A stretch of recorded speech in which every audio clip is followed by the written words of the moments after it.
Morning, everybody. It's about 6:15 or something like that.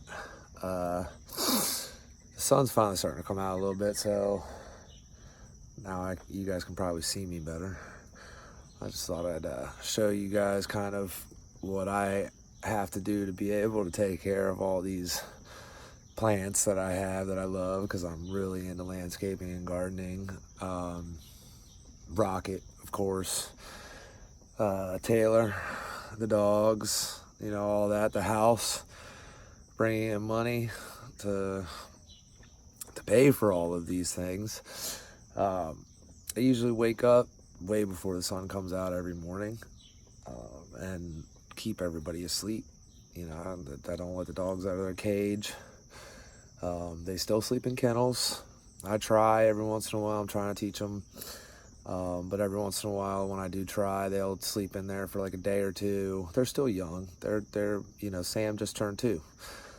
Honey's under 2. They're both rescue dogs. They're both from very, very bad homes too. I don't really particularly like the whole dog trade. People breeding dogs just to sell them and make money off them. I don't think that should be a thing. So, any animal I ever have, it's going to be the ones that people don't want, the ones that people are going to throw away. So, Sam she was found underneath an abandoned trailer park with her brother in South Carolina. And I found her online. And she got me through a lot, Sam did. It actually makes me, because Sam was like the only thing I had when I was going through my custody battle, trying to win my daughter, which I did, or win in court and so on and so forth. And I was pretty lonely at that time, and I was just coming back from a really bad injury at work. I got ran over by a 22-ton Mack truck at a job that I was doing. It was pretty bad. It tore apart my leg. I had to have a bunch of surgeries. I was told I would never walk without a cane again, so on and so forth. I have nerve damage up to my shoulder now still.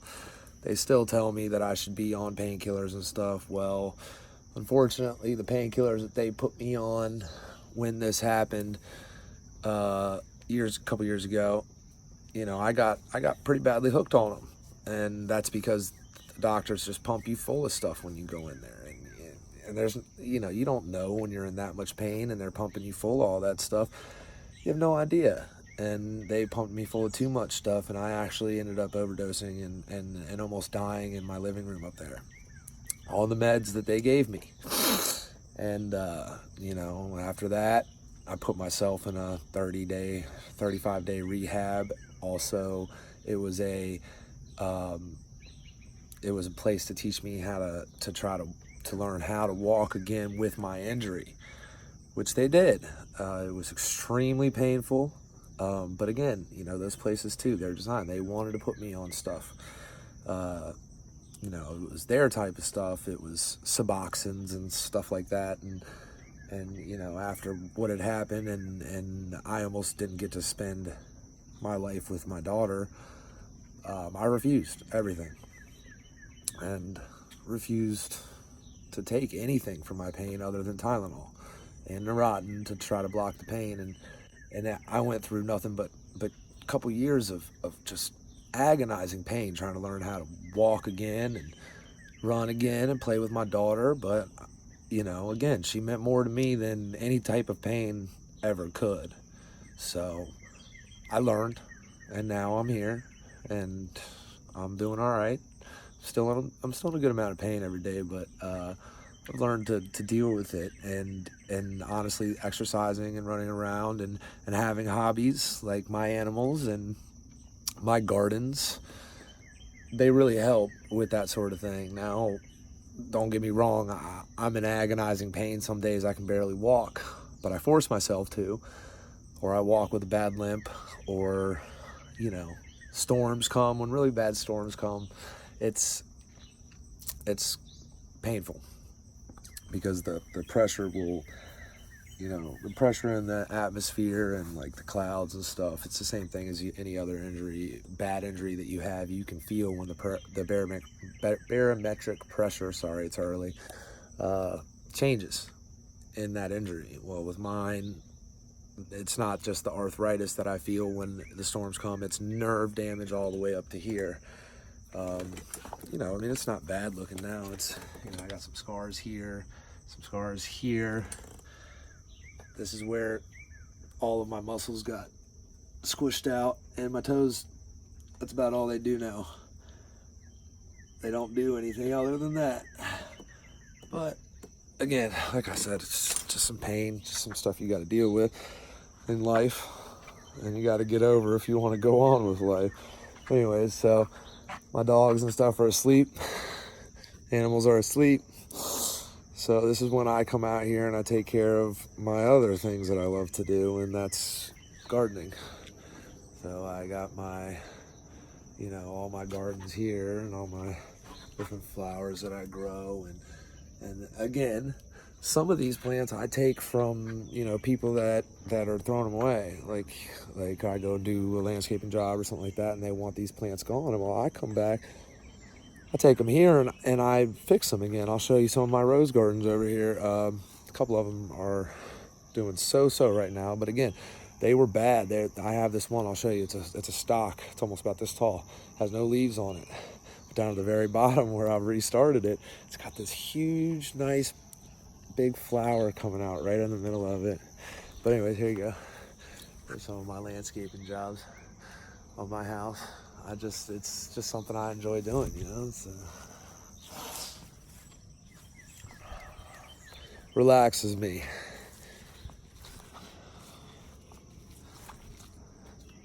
And it also, like I said, it, you know, when I concentrate on other things, it helps me deal with my pain on my body. And then unfortunately, you know, I've also had a pretty traumatic life in other areas too. I support, huge supporter of the American Suicide Foundation. Me and my family walk every year. And we try to get as much donations because, again, unfortunately, my life has been touched by that pretty harshly. I walked in on a bad scene with my dad when I was around 19. I did not find him, but unfortunately, I did see him because I ran through the police into the house, and he was, you know, he had committed suicide due to, you know, like alcoholism. And, you know, my dad was smart, very rich, but troubled with drugs and alcohol, which, you know, he wasn't a drug thing with him, it was alcohol. But it makes you depressed, it brings you down, and you get lost, and it never ends good. And then unfortunately for me, again, a few years later, 1 month after my daughter was born, my parents went out of town, and my brother had the person I looked up to most in the world, Tyler. He was me and him were very close growing up. He got into drugs real bad, and ended up snapping his brain on some psychedelics and stuff like that, just mixing too much stuff. And he was the smartest person I've ever met in my life, and most fun-loving, and everybody was in love with him. I looked up to him so much. And when he did that, he got psychosis of the brain, which in turn, you know, things don't make sense in your head anymore, and you know, people don't understand you anymore, and you start seeing things that aren't there, and people think you're crazy. Even if you are not, it doesn't matter. When someone thinks you're crazy, it's maddening. It's very maddening. And when you can't make sense of that and understand why people are looking at you weird, and people look at you different, and I looked at him different, and I know he saw that, and I'll always regret that. But yeah, then I ended up finding him. He went out of town, and I know that he was in and out trying to figure out how to live with that, and I guess he couldn't. And the month that my daughter was born, he met my daughter, and then exactly 1 month later, 1 month after my daughter was born, my parents went out of town on a cruise, and I was, going over there to stop by and check on him every day after work and before work and so on and so forth, and make sure everything was okay.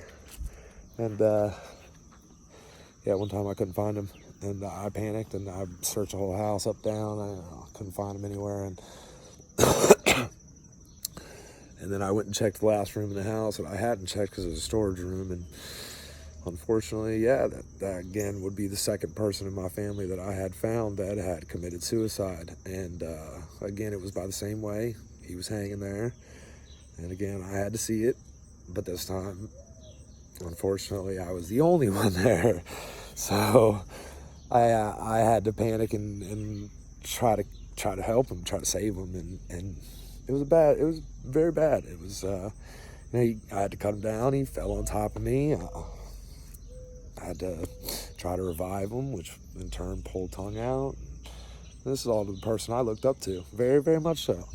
Very, very, very, very, very hard thing to do, and it broke me, nearly broke me for a very long time. But, I got responsibilities. I have a daughter, a family that needs me. My mom has cancer. I don't have time to be broken. So, in turn, you find hobbies. You find ways to deal with these things and the pain in my leg and so on and so forth. And for me, that's been landscaping, taking care of my daughter, my dogs, and, just hiking, stuff like that. And it's really been, what's been the difference in me being able to live with things like that I've seen or have happened.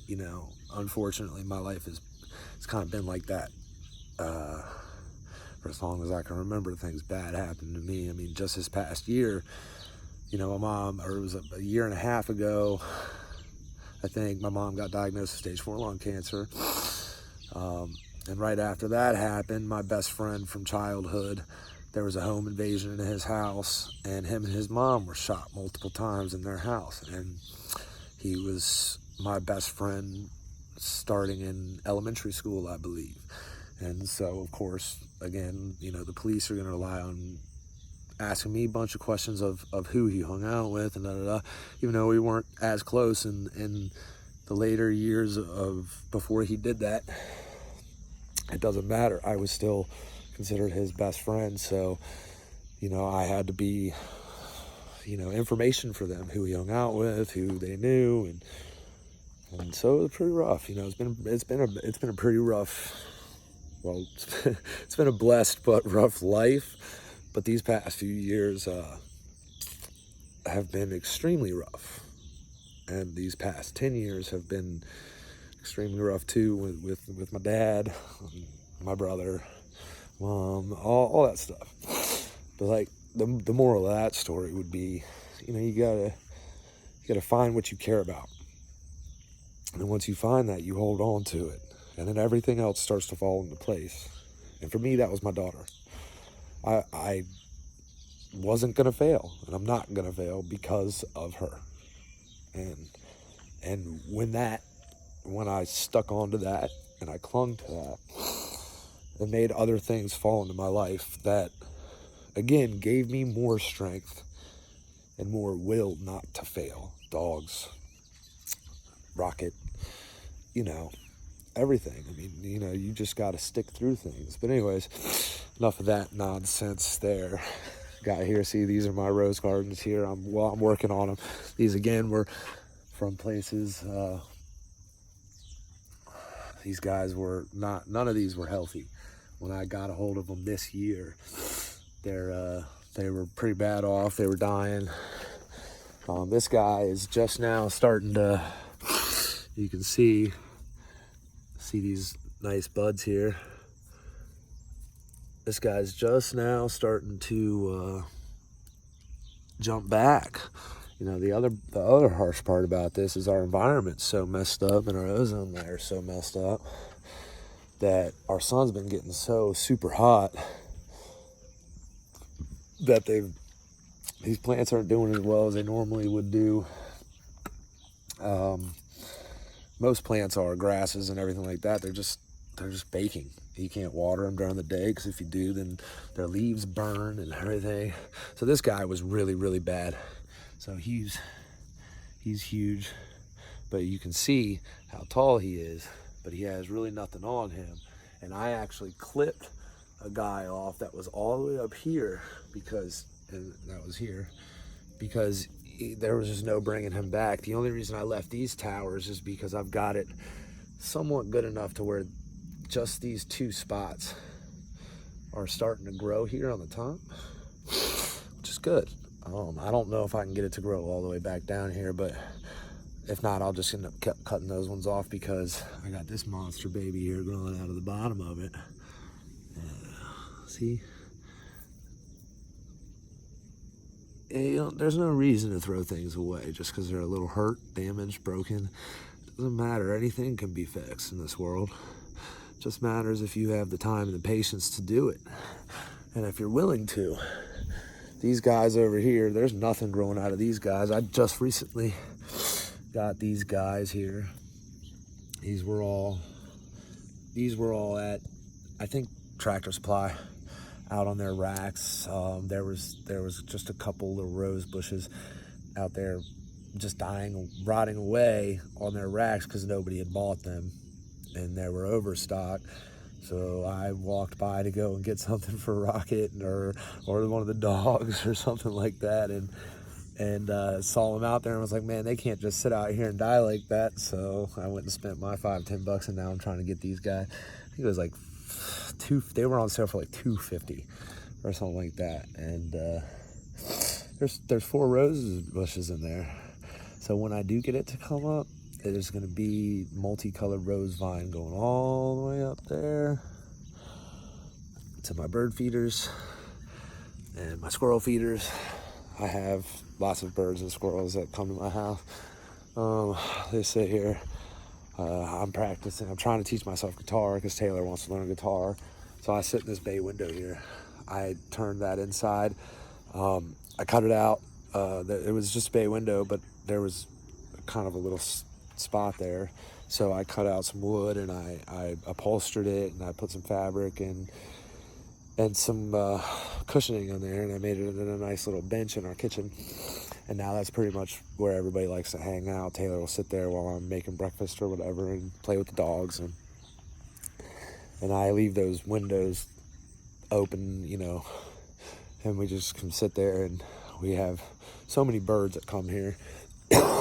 Cardinals, everything, finches, I mean, so many. And they all just hang out right there, and they don't even mind us. And then I have squirrels that crawl on my fence to eat the squirrel feeder.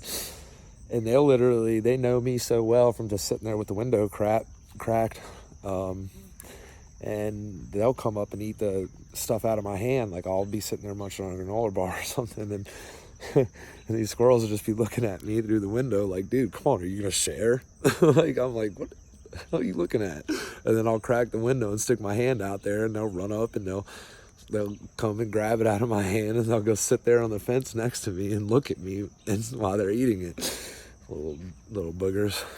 See, so this guy here, my neighbor's sister was living with her for a little while, and she had a little baby pit bull. She moved out now. The little pit bull was fun. I kind of miss him, but he played tug of war with my vine here. This guy was a monster. He was huge. He took up half my garden, and I had to trim him back often, and he had the biggest, beautifulest flowers that come out of him. But he decided to play tug of war with it one day, and cut it all out at the roots. Well, that was just about a month ago, and usually when something like that happens, you know, people just rip it out and whatever. But again, I have patience when it comes to my plants, so all of it has grown back in 1 month. And that's because I make my own soils. I actually dug out every single one of these garden beds down, I think about 3 feet when I moved in here, because the first year that I moved in here, nothing grew. I mean, absolutely nothing. Everything was dying. The trees were dying. I had a tree over here that wasn't doing anything. Half of it was dead, and there was nothing there. There was a big tree that went all the way up there, and it was dead. So I ripped it all out, and when I did that, I noticed that there was just nothing but construction debris and stupid stuff like that under it from the home builders. So I went and got some organic soils and so on and so forth, fertilizers and ground conditioners, and I actually made my own mix of soil anyways, to help break all that stuff up and decompose the old roots that were under there. And so the first year that I did all this, it was kind of weak, wasn't looking that great. Still no grass, because nobody here can grow grass except for me for some reason. Everybody asks me how I get it to grow. But now it's gone crazy. I mean, I have to trim all my plants back because I've got the soil going so good. And you know, I dig into the ground and it's just worms, just perfect soil. And I'm really happy with my gardens and the way they've turned out. And anyways, just thought I'd show you guys a few of the other things that I do rather than just that raccoon that jumps around all over the place. And I'll also be doing some stuff. I ordered a GoPro for the dogs. I'm gonna test it out on Sam because Sam's my girl. She's been with me longer and she is so well trained. I worked very hard on her, and she'll follow me anywhere without going anywhere. And I'll show you guys, because she will literally try to get to me so much that when I take her hiking, if I climb a tree, she's going to find a way to climb that tree. Just as long as it's not straight up and down, that dog will get up it. She's climbed verticals with me, about 200 feet verticals, and I don't know how she does it, but that dog, it's weird. She can climb stuff. She can hop. You see that fence back there? She can hop that townhouse back fence. That's a 5.5 foot fence, and that little dog Sam, and I'm talking, she's, you know, if you saw her in person, you'd be like, wow, I thought she'd be bigger. And she's not. She's about the size of a border collie, and she can literally hop that back fence if I tell her to. She won't unless I tell her to. She used to, without me telling her to get to me. And she wouldn't go anywhere either. All she would do is hop the fence, and she'd come sit at my front door, because she knew that if I saw her at the front door that I would let her in. Now, she got in trouble for it, but she'd rather be in there in her cage next to me at that time than out back. So she used to do that. It made me so mad. But I trained it out of her, and now she's the best dog I think I've ever had. I literally can walk her in a crowded, you know, national park. That's where we go hiking, except we go off trail. But at the beginning, we're going on the trail, and I can walk her with other dogs around right next to me, all the way until we get back to where we run around, and she'll just stay right with me. So anyways, just wanted to say good morning and show you guys some other things. So I guess I'll probably talk to you guys later. Show you guys some more things that I've done, definitely more of the animals.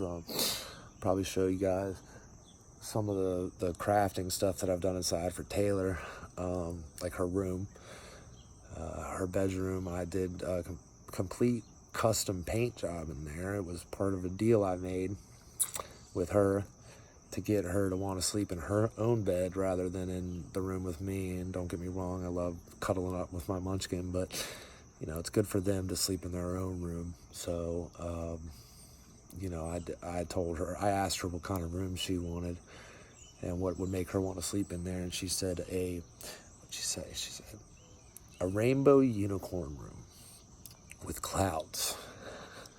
So I went in there one weekend and I spent the entire weekend and I turned it into just that. And I'll probably show that to you guys. She also has in my bedroom, she has a climbing wall that goes up to a loft area that I built for her that has a railing and a small toddler bed in it that has carpet and lights hanging around it. and it's her little reading nook. And I can show you guys that too. I also, on the side of that, I painted Rapunzel's tower from the movie Tangled, because that was her favorite movie at the time. So yeah, I did it's probably about 15 feet tall, hand painted Rapunzel tower in my bedroom for her. As I said, it really is just, it's a daddy-daughter thing. You know, I try to make her life as fun as possible with teaching her a bunch of lessons around on the way. You know, I like to teach her about animals and everything. You know, I like to let her make her own decisions, but I'll lecture her and punish her. I'll make her sit, you know, time out. It's not all sunshine and rainbows over here. You know, as much fun as we always have, and as little trouble as she causes, I definitely still get on her sometimes, just because I'm a parent and I have to. And I'm sure you guys might see that, come across that maybe on one or two of our videos, where I'm gonna have to tell her, you know, you need to stop, or she's gonna run out and try to do something she shouldn't and maybe hurt herself, and I'm just gonna look at her and say, I told you not to do that. And because that's how they learn. You know, you got to teach them. You know, if you tell them not to do something, they go turn around and do it, and they hurt themselves. Just as long as they're not hurt, then you need to let them deal with that. Yeah, help them clean it up, but you also need to tell them, well, I told you, and if you would have listened to me, then that would not have happened. And you know, that's kind of the way I parent. You know, be as fun as possible and just teach as much as I possibly can from the rough life and the good times and the everything that I've learned in my life. Well, anyways, I've been talking for 27 minutes now. I'm sure you guys are probably like, dude, shut up. All right, well, I'll talk to you guys later.